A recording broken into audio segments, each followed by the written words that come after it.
नमस्कार मंडळी, श्री स्वामी समर्थ. आपल्या घरामध्ये लक्ष्मी सदैव स्थिर राहण्यासाठी काही नियमांचं आपण पालन करायला हवं. तर ते नियम कोणते आहेत ते आजच्या या व्हिडिओमध्ये आपण जाणून घेणार आहोत. त्यासाठी व्हिडिओ संपूर्ण बघा. चला तर मग आपल्या व्हिडिओला सुरुवात करूया.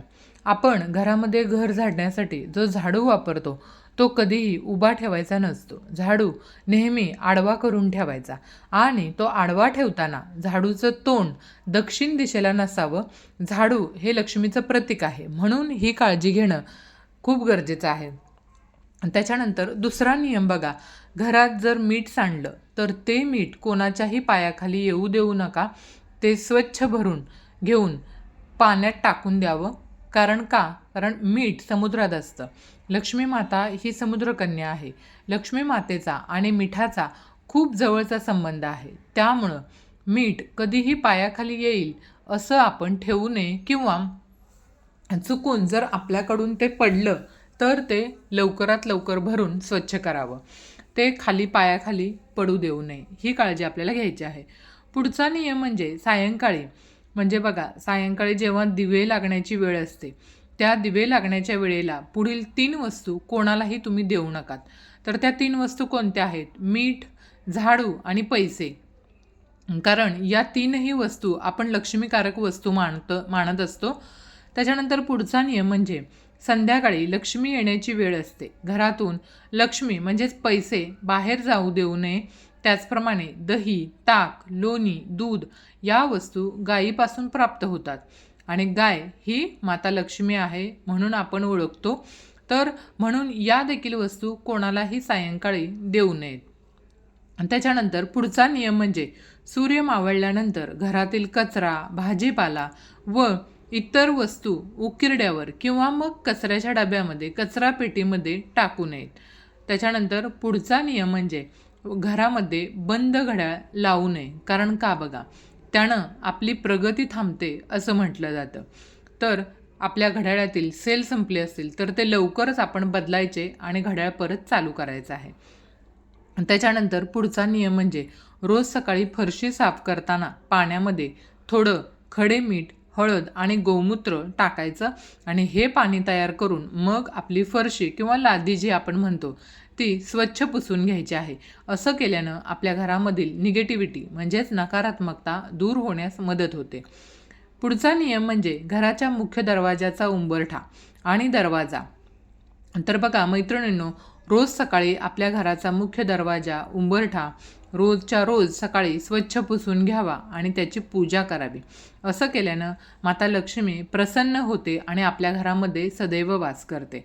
आपल्या घरातील देवघर हे नेहमी घराच्या ईशान्य कोपऱ्यात असावे. घरामध्ये तुटलेल्या वस्तू, फाटलेले कपडे कधीही ठेवू नयेत. ते कपडे एकतर जाळून टाकावेत किंवा कोणाला तरी देऊन टाकावेत. असं केल्यानं घरातील निगेटिव्हिटी म्हणजेच नकारात्मकता दूर होण्यास मदत होत असते. तर बघा मैत्रिणींनो, प्रत्येक अमावस्येला माता लक्ष्मीला तांदळाची खीर नैवेद्य म्हणून दाखवावे. असं केल्यानं माता लक्ष्मी आपल्यावर प्रसन्न होते. आणि त्याचप्रमाणे बघा, प्रत्येक अमावस्येला दूध किंवा दुधापासून बनवलेला कोणताही पदार्थ, मग त्यामध्ये मिठाई असेल, खीर असेल, असा कोणताही पदार्थ तुम्ही दान करावा. कारण असं म्हणतात की दुधापासून बनवलेली खीर दान केल्यानं आपले पितर म्हणजेच आपले जे पूर्वज असतात ते तृप्त होतात आणि त्यामुळं आपल्याला माता लक्ष्मी प्राप्तीसाठी जे अडथळे येत असतात ना, ते अडथळे या कारणामुळं आपल्याला मार्ग मोकळे होतात आणि ते अडथळे निघून जातात. तर यासाठी आपल्याला हा उपाय करायचा आहे. त्याच्यानंतर पुढचा उपाय तो म्हणजे महादेवांच्या पिंडीवर उसाच्या रसाने अभिषेक करावा. बघा, जर तुम्हाला शक्य असेल तर प्रत्येक सोमवारी तुम्ही महादेवाच्या पिंडीवर उसाच्या रसानं अभिषेक करू शकता.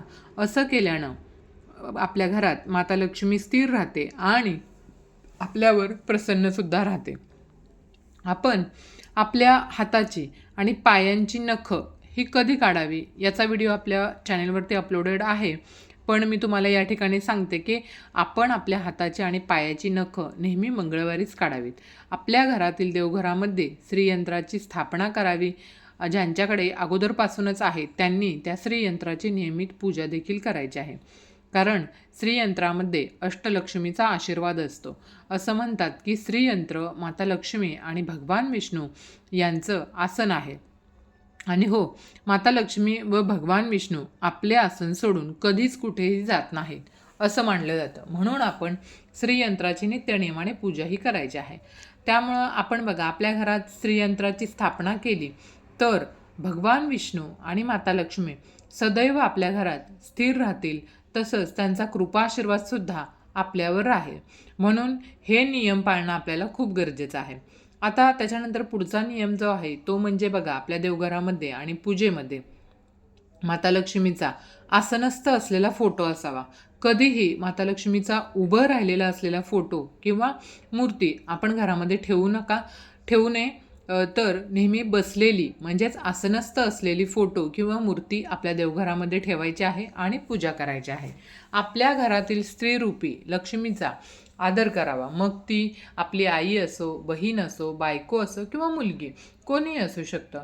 घरातील स्त्री जर आनंदी असेल तर आपल्या घरात सकारात्मकता ही नेहमी राहते. तर मैत्रिणींनो, हा माहितीपूर्ण व्हिडिओ तुम्हाला आवडला असेल अशी अपेक्षा करते. आणि जर व्हिडिओ आवडला असेल तर चॅनलला लाईक, शेअर, सबस्क्राईब नक्की करा. भेटूया तशाच नवनवीन माहितीपूर्ण पुढच्या व्हिडिओमध्ये. तोपर्यंत धन्यवाद. श्री स्वामी समर्थ. जय जय स्वामी समर्थ.